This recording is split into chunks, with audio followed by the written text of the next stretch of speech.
Fala pessoal, professor Milton do canal Nosso Jeito de Falar. Hoje aqui comentando mais uma questão de linguagens do Enseja. E essa questão é grande, eu tive que dividir em várias folhas porque parece uma tabela. Então eu dividi em várias folhas aqui para a gente conseguir estudar tranquilo. Já falo para você que a nossa apostila de interpretação de texto está totalmente atualizada para o próximo Enseja.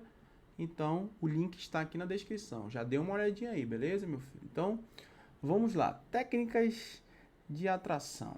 Com a internet, pedófilos criaram uma espécie de passo a passo para atrair crianças. As táticas mais comuns funcionam assim. Olha só, olha o tamanho da tabela. Eu tive que dividir aqui a tabela, mas olha só, uma parte dela está aqui, tem essa outra parte, e aqui vem o comando da questão. Vamos lá. Os textos trazem, por vezes, objetivos implícitos. Quando isso ocorre, inferir tais objetivos é essencial para compreender a mensagem que se deseja transmitir. Os tópicos descritos como técnicas de atração têm como finalidade. Vamos lá. Vamos lá, o que o texto quer dizer? O que a gente pode inferir desse texto? Técnicas de atração. Opa, nós vamos ver que, na verdade, essas técnicas de atração é utilizado o quê? Por pedófilos. Então, quais são as táticas mais comuns? Frequentam salas de bate-papo voltados para o público infantil, como se tivessem a idade do grupo, usando apelidos e vocabulário abreviado das crianças. Oferecem jogos, né? Em alguns heróis de desenhos aparecem conteúdos sexuais e em cena de abusos contra crianças. Conduzem a conversa de modo a levar a vítima para o MSN, pedem para adicionar ao Orkut, passam a enviar fotos e filmes reais, induzem a criança a mostrar o corpo na webcam, oferecem créditos para obter o número do celular da vítima, da criança, e forçam o encontro real com a criança, com a vítima. Eita, essas são táticas utilizadas pelos pedófilos. Então, os tópicos descritos como técnicas de atração têm como finalidade o quê? Letra A, alertar os pais para estratégias usadas pelos pedófilos na internet. Olha aí, a letra A já é a nossa resposta. Exatamente, meu filho. Essas técnicas de atração aqui são verdadeiras dicas para os pais, para o que eles devem fazer para evitar que as suas crianças, fiquem em tais locais, né? Tem que evitar essas salas de bate-papo, onde esses caras podem aparecer, essas pessoas podem aparecer. Então ele vai oferecendo, ele vai dizendo tudo que os pedófilos fazem, e a tabela é um alerta aos pais para esse tipo de tática, esse tipo de estratégia usado por esses pedófilos na internet. Mas vamos para a letra B. Nós já achamos o gabarito, beleza, professor? Vamos à letra B. Expor os pedófilos que atraem crianças para a violência sexual pela internet. Ele não está expondo os pedófilos aqui, pessoal. Na verdade, ele está expondo o quê? As estratégias utilizadas, as técnicas utilizadas, e não os nomes das pessoas em si. Por isso não é a letra B. Letra C. Alertar as crianças para as estratégias usadas pelos pedófilos na internet? Não. A criança ela tem que ter ali, os pais têm que olhar pelas crianças. Então não é alertar as crianças em si, é alertar os pais e não as crianças, porque as crianças, por não conhecerem a situação, vão lá e acabam sendo enganadas. Então, não é alertar a criança, é alertar os pais. E a letra D, indicar o uso da internet para denunciar os pedófilos que atraem as crianças? Também não, pessoal. Na verdade, são estratégias que são indicadas pelos pedófilos para que seja uma alerta, seja uma alerta para os pais, para que eles olhem, opa, minha criança não pode ir para esse bate-papo, não pode fazer isso, porque pessoas que não estão bem intencionadas irão fazer esse procedimento, que é o procedimento da tabela, beleza? Então o gabarito é a letra A, uma questão de interpretação de texto que tem uma tabela gigante. Olha só, a tabela é grande, uma tabela grande, mas que você conseguiria acertar ali de boa, tá bom, pessoal? Então, encontro você no nosso próximo vídeo. Se você ainda não é inscrito no canal, já se inscreve aí, dê essa força pro professor todos os links estão aqui, minha rede social, tudo tá aqui na descrição e aguardo você no nosso próximo vídeo e valeu! Fala pessoal, tudo bem com vocês? Professor Milton do canal Nosso Jeito de Falar. Hoje nós vamos comentar mais uma questão de linguagens do Enseja aqui no canal e já peço para você dar essa força pro professor e clica aí no botão de inscrição, beleza? E também quero falar que a nossa apostila que é um sucesso já aqui na preparação para o Enseja, ela está atualizada para o próximo Enseja. O link está aqui na descrição, já dá essa conferida aí, beleza, meu filho? Então vamos lá. Essa questão é uma questão que o texto é grande. É uma questão que eu considero de um nível mais alto, uma questão difícil. Então eu tive que dividir o texto aqui em duas partes, porque o texto é grandezinho, ó, tá vendo? Dividir em duas partes e aqui o comando do examinador do Enseja. Então vamos lá. Primeiro vamos ver aqui o que ele quer. Ó. O texto aborda reflexões referentes à ideia equivocada de monolinguismo e ao preconceito com os diversos falares. A exigência de que todos dominem a norma padrão da língua como a única possibilidade de uso demonstra que o preconceito não é somente linguístico, mas pode ser ligado a... Quer dizer, antes de ler o texto, que o texto é grande, nós já sabemos que existe, que o texto está criticando a, a exigência de falar somente a norma padrão da língua. Quer dizer, o texto é uma crítica ao monolinguismo, beleza? É isso aqui, ó. Quer dizer, opa, todos têm que dominar a norma padrão da língua? Como assim como única possibilidade? Então, antes de ler o texto, você já sabe isso, que é uma crítica para aquelas pessoas que defendem que, opa, tem que ser a norma culta, a norma padrão tem que ser assim. Mas, então, vamos entender por que o autor está dizendo isso. O texto é longo, mas vamos ler com calma. A ideia de Brasil como país monolíngue ainda é extremamente veiculada, seja pela escola, seja pelas instituições sociais, políticas ou religiosas, seja pela mídia. A aceitação de um Brasil monolíngue gera um grande problema, já está dizendo. Ó. Qual é o problema? Pois na medida em que não se reconhece os problemas de comunicação entre falantes de diferentes variedades da língua, nada se faz para resolvê-lo. Então, o autor desse texto, ele defende ali a variedade da língua, né? A nossa língua está em constante evolução. Então, ele é contra esse Brasil monolíngue, né? Então, ele afirma que isso é um problema.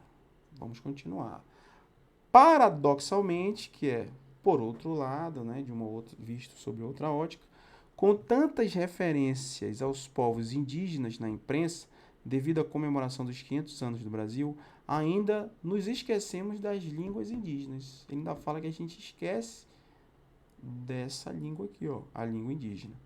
Também não levamos em conta as variantes do português. Olha aí, ó. Ele defende a questão das variantes do português, que a língua é viva, né? A gente acaba esquecendo dessas variantes, em contato com idiomas estrangeiros nas colônias de imigrantes. Por fim, não são consideradas todas as variantes linguísticas do português. Ó. Ele está falando que não são considerados. Por quê? Sejam regionais ou sociais. Ainda dá status falar corretamente. Quer dizer, ele está mostrando para a sociedade que dá um status eu falar bonito, certinho. Ai, professor, eu quero falar de acordo com a gramática. Tem que ser assim, tu és. Porque dá status. Segundo o autor, ele defende isso, tá? Estou só reproduzindo o que o autor está falando. Na ideia ingênua de que a língua dita culta é uma ponte para a ascensão social. Então, o autor está dizendo aqui, está informando a sociedade e a nós que ainda tem aquele status de falar bonito, falar correto e falar bonito, né? É uma linguagem culta, né? Rebuscada e tarará. Quem não domina a variante padrão é marginalizado, é ridicularizado. Quer dizer, quem não fala o português da gramática é ridicularizado. As pessoas riem dele. Na hora de preencher uma vaga profissional, num concurso vestibular, numa situação de conferência na escola, beleza. Essa variante padrão, no entanto, é reservada a uma ínfima parte da população brasileira. a mesma que detém o poder econômico e político. Quer dizer, ele está falando ainda, o autor afirma que esse padrão da língua portuguesa, formal, chique, que tem o status, pertence à classe que tem o poder econômico e também o poder político. Não é difícil perceber que o modo de falar correto é o dessa elite e que o modo errado é vinculado ao grupo de desprestígio social. Quer dizer, ele está dizendo que na nossa sociedade nós temos vamos colocar assim, grosso modo, falando assim, direto e reto, temos os ricos que falam bonitinho, tem o poder econômico e o poder político, falam corretamente por usar a gramática bonita, por falar bonito, de acordo com a norma padrão, de acordo com a norma culta. Então, de acordo com o autor desse texto, ele está dizendo que os ricos, a nossa sociedade é dividida em rico e pobre, por exemplo, e os ricos falam bonitinho porque usam a gramática corretamente. Por outro lado, a parte de baixo da sociedade, segundo o autor, não falaria corretamente porque não ou desconhecem a linguagem culta, ou não querem usar, ou não sabem usar. Conforme Marcos Bagno, há no Brasil uma mitologia do preconceito linguístico, que prejudica toda a nossa educação e nossa formação como cidadãos, para além de um termo teórico. Falou, olha só o tamanho desse texto aqui, ó. Tá vendo, filho? É grande, mas às vezes nós já vimos aqui, inclusive, que texto grande, às vezes a resposta é tranquila. Então vamos lá, o texto aborda reflexões. A exigência de que todos dominem. Professor, leia de novo.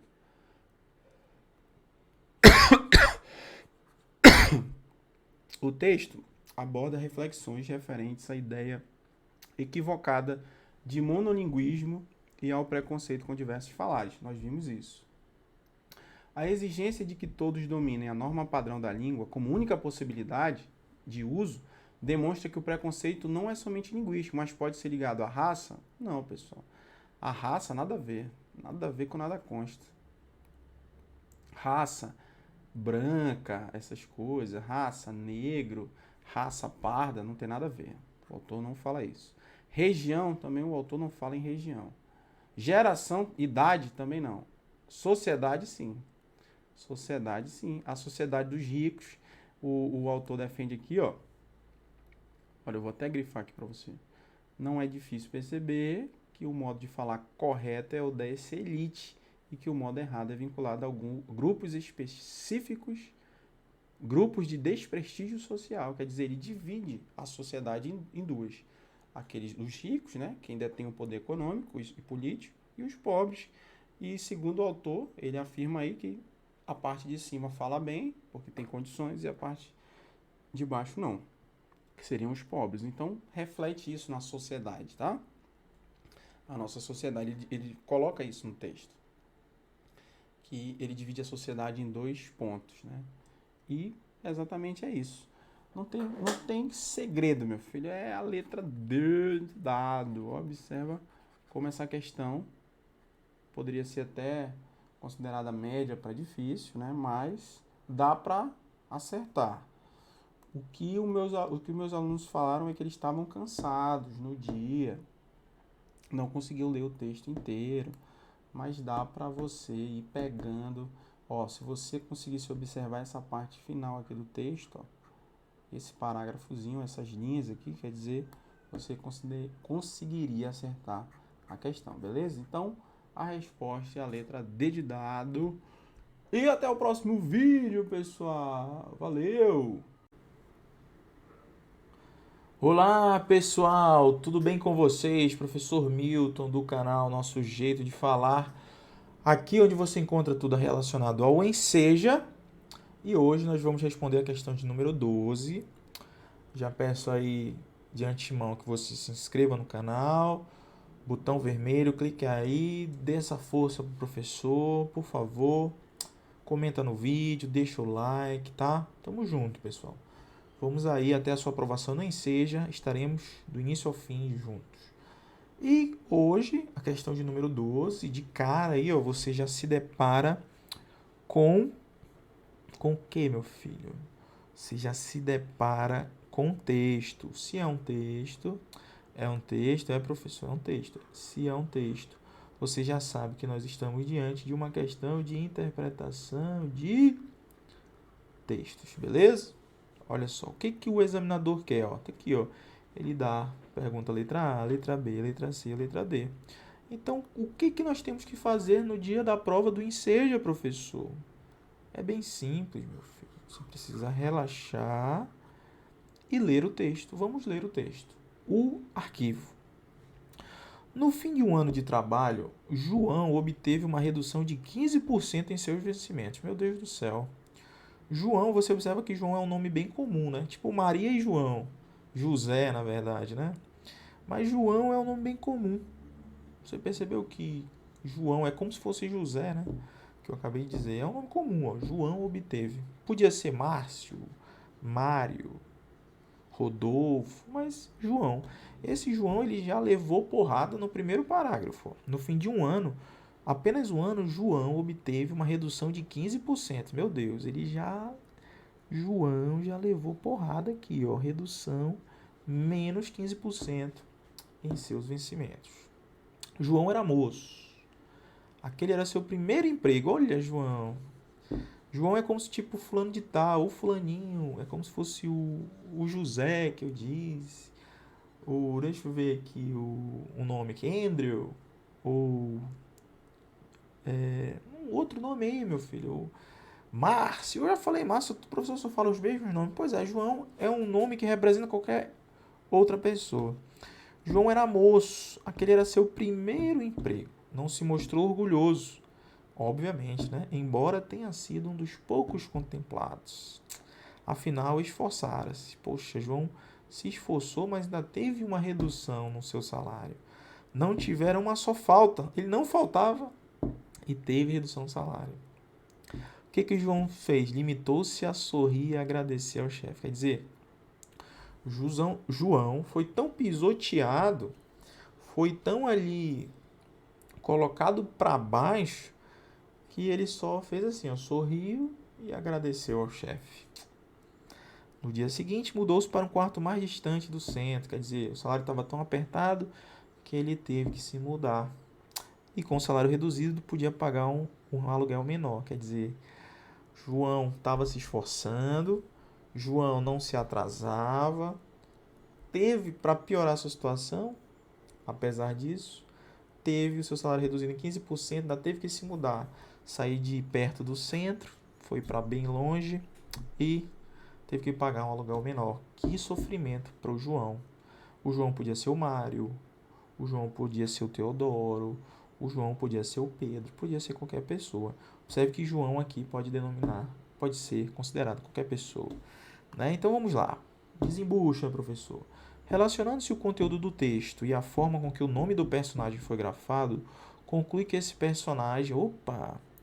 Olha só o que ele diz aqui, ó. Relacionando-se o conteúdo do texto e a forma com que o nome do personagem foi grafado. Opa, como é que foi grafado o nome do personagem? Observem, pessoal, que o nome do personagem, João, foi escrito com letra minúscula. Nós sabemos que o nome das pessoas tem que ser o que? Letra maiúscula. João, Maria.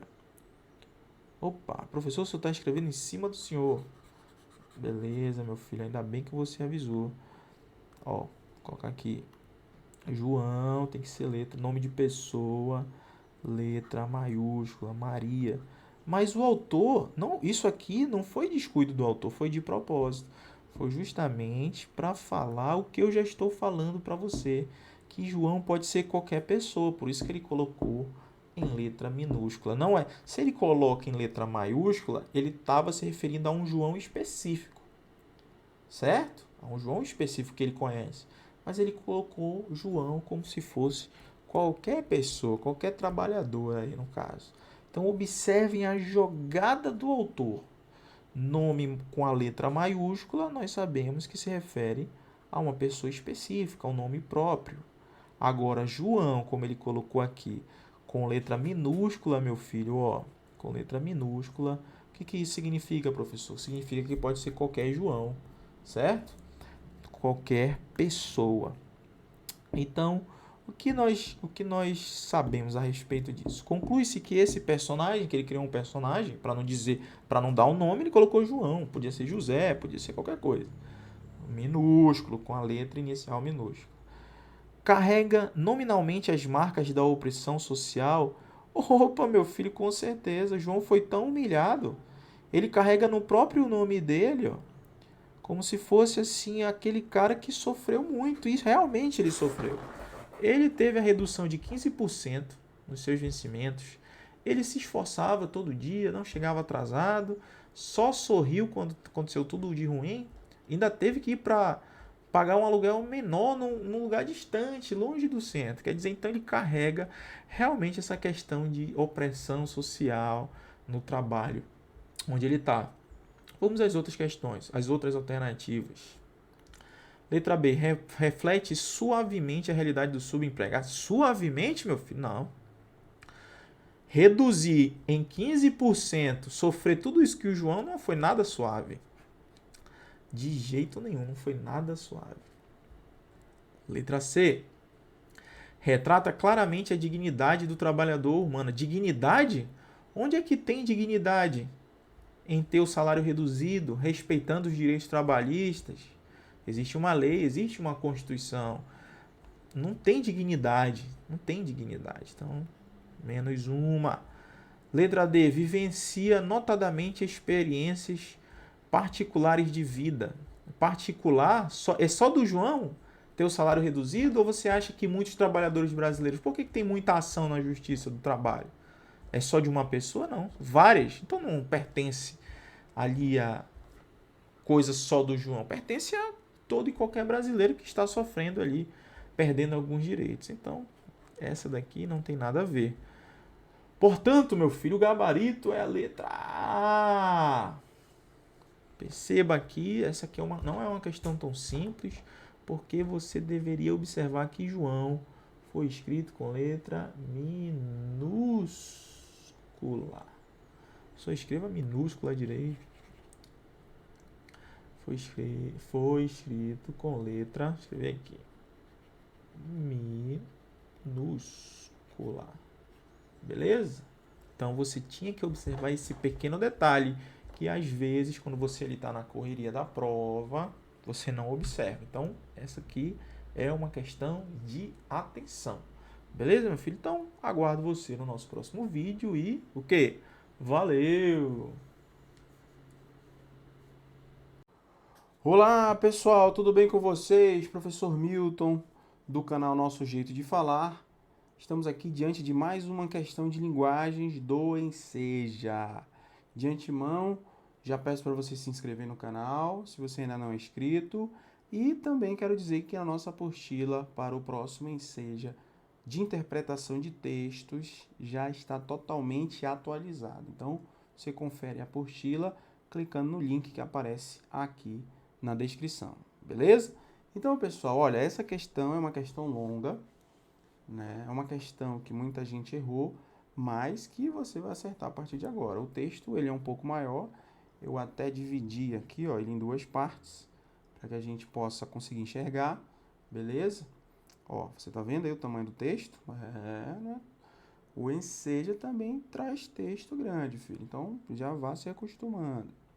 E também vamos ver aqui, ó, o que o examinador quer, ó.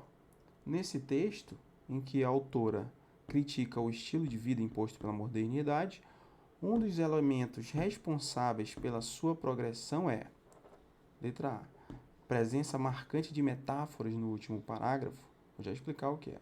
Letra B, repetição sistemática do trecho. A gente se acostuma. Letra C, recorrência de construções de contraste com a conjunção mais. Letra D, marcação da primeira pessoa do discurso em toda a sua extensão. Vamos ver, vamos ao texto. Eu sei que a gente se acostuma, mas não devia. Olha só, observe aí, pessoal. Eu sei que a gente se acostuma, mas não devia. A gente se acostuma a morar em apartamentos de fundos e não ter outra vista que não as janelas ao redor. E porque não tem vista, logo se acostuma a não olhar para fora. A gente se acostuma a acordar de manhã sobressaltado porque está na hora, a tomar o café correndo porque está atrasado, a ler o jornal no ônibus porque não pode perder o tempo de viagem, a comer sanduíche porque não dá para almoçar. A gente se acostuma, tá vendo que ela está repetindo direto a autora do texto? Essa frase, a gente se acostuma a pagar por tudo o que deseja e do que necessita, e a lutar para ganhar o dinheiro com que pagar, e a ganhar menos do que precisa, e a pagar mais do que as coisas valem, e a procurar mais trabalho, para ganhar mais dinheiro, para ter com que pagar. A gente se acostuma a coisas demais para não sofrer. Em doses pequenas, tentando não perceber, vai afastando uma dor aqui, um ressentimento ali, uma revolta acolá. A gente se acostuma para não se ralar na aspereza, para preservar a pele. Se acostuma para evitar feridas, sangramentos, para esquivar-se de faca e baioneta, para poupar o peito. A gente se acostuma para poupar a vida, que aos poucos se gasta e que gasta de tanto acostumar e se perde de si mesma. Você percebeu a repetição da frase, meu filho? A gente se acostuma. A autora está frisando isso. A gente se acostuma a isso. A gente se acostuma àquilo. A gente se acostuma. Beleza? Então, vamos ao que o examinador do Enseja quer. Nesse texto, em que a autora critica o estilo de vida, realmente ela critica, né? Porque a gente, segundo o texto, a gente está acostumado a fazer isso, fazer aquilo, de uma forma ou de outra e tal. A autora critica o estilo de vida imposto pela modernidade, beleza. Um dos elementos responsáveis pela sua progressão é a presença marcante de metáforas no último parágrafo. Isso poderia causar muita dúvida. O que é uma metáfora? Uma metáfora é uma palavra ali, ó, é como se fosse uma comparação, assim. É uma palavra que está sendo utilizada, na verdade, no sentido figurado. Por exemplo, quando eu digo assim, João é um leão, esse caso, essa frase, nós estamos diante de uma metáfora. O João, ele não é um leão, um animal. Ele é aquele cara forte, corajoso, bravo, que consegue alcançar as coisas. Então, ele é um leão. Isso é uma metáfora. Certo? A palavra leão está no sentido figurado. Então, vamos ver aqui, ó, se existe a presença marcante de metáforas no último parágrafo. Será que tem alguma palavra que está sendo utilizada no sentido figurado no último parágrafo? Vamos até o último parágrafo. Primeiro, segundo, terceiro, quarto, quinto. Até aqui, ó. Esse é o último parágrafo. Vamos ver se tem alguma palavra como se fosse João é um leão, no sentido figurado. A gente se acostuma para não se ralar na aspereza para preservar a pele. Beleza. A gente se acostuma para evitar feridas, sangramentos, para esquivar de facas e baionetas, para poupar o peito. A gente se acostuma para poupar a vida, que aos poucos se gasta e que gasta de tanto acostumar, se perde em si mesmo. Pessoal, nós não vimos nenhuma palavra no sentido figurado aqui. Pelo contrário, a gente se acostuma para não se ralar na aspereza, para preservar a pele, para evitar ferimentos, sangramentos, a gente se esquiva de faca e baioneta. Quer dizer, não tem nenhuma palavra no sentido figurado aí no último parágrafo. Então, a letra A não é, beleza? Olha só como essa questão é de um nível acima. Letra B. Repetição sistemática do trecho a gente se acostuma. Perfeito, professor. É essa daqui, exatamente, meu filho. Olha só a letra B. Repetição sistemática do trecho a gente se acostuma. Observe aí no texto que ela repete várias vezes essa expressão. A gente se acostuma. A gente se acostuma. Essa dava para matar, né? Ó. Matar a questão. Ó. A gente se acostuma.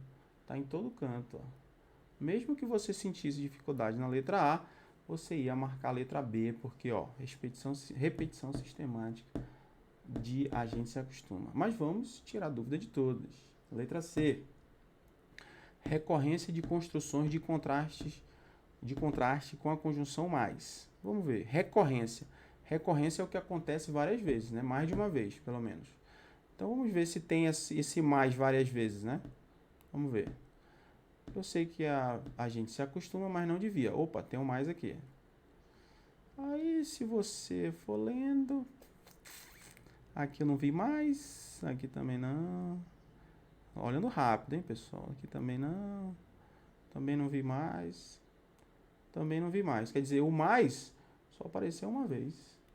O mais só apareceu uma vez. Então não é recorrente o uso da conjunção mais. O recorrente é o que a gente se acostuma, tá repetindo. O mais só apareceu uma única vez, filho. Então, essa também não é. Letra D, marcação da primeira pessoa. A primeira pessoa é o eu, né? Eu faço, eu digo, eu escrevo. Marcação da primeira pessoa do discurso em toda a sua extensão? Claro que não, pessoal. Ele está falando, a gente se acostuma.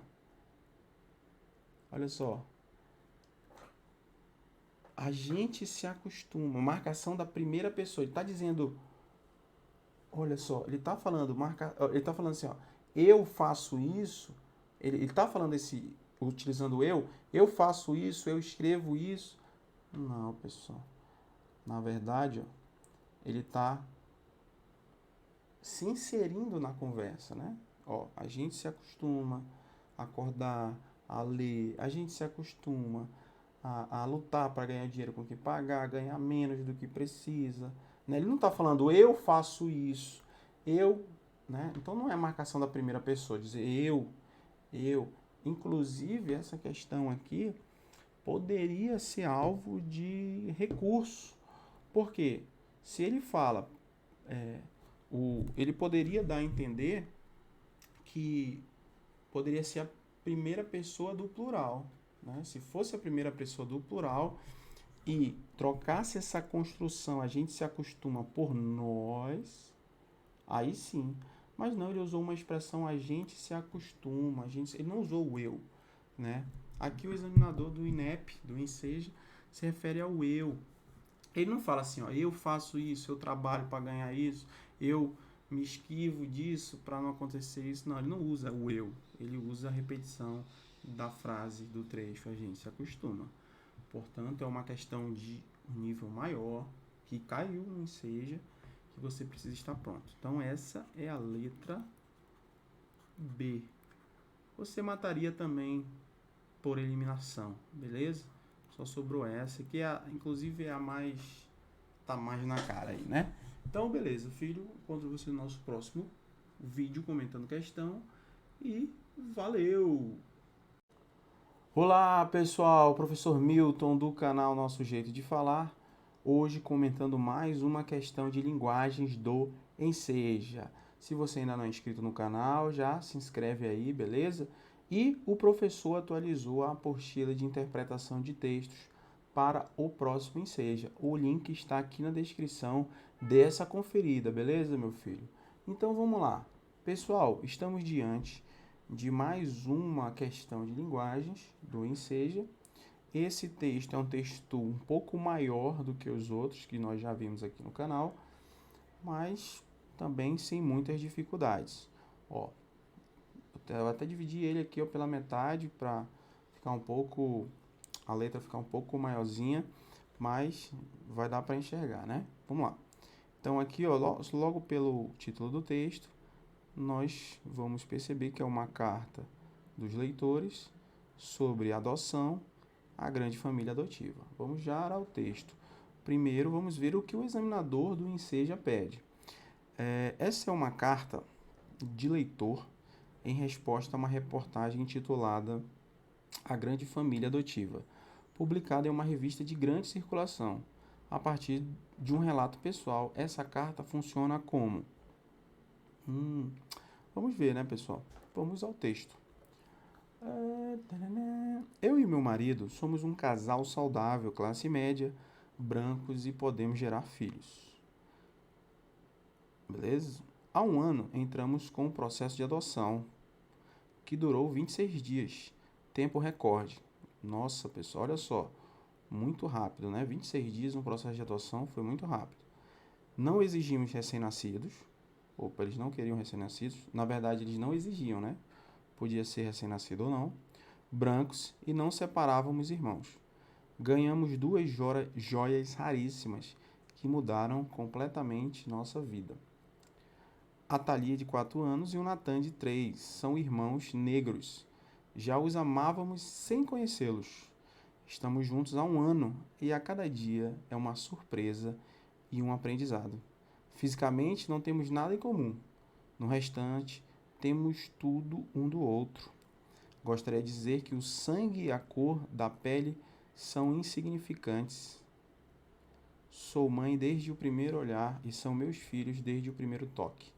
Por fim, não fizemos favor algum para esses meninos maravilhosos.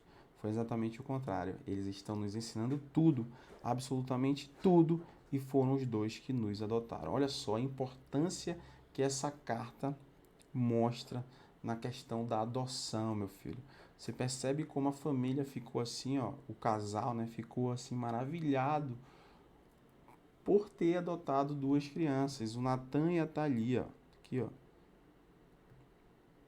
Então, mostrando ali que não tem nada a ver com cor, não tem nada a ver se é recém-nascido ou não importa.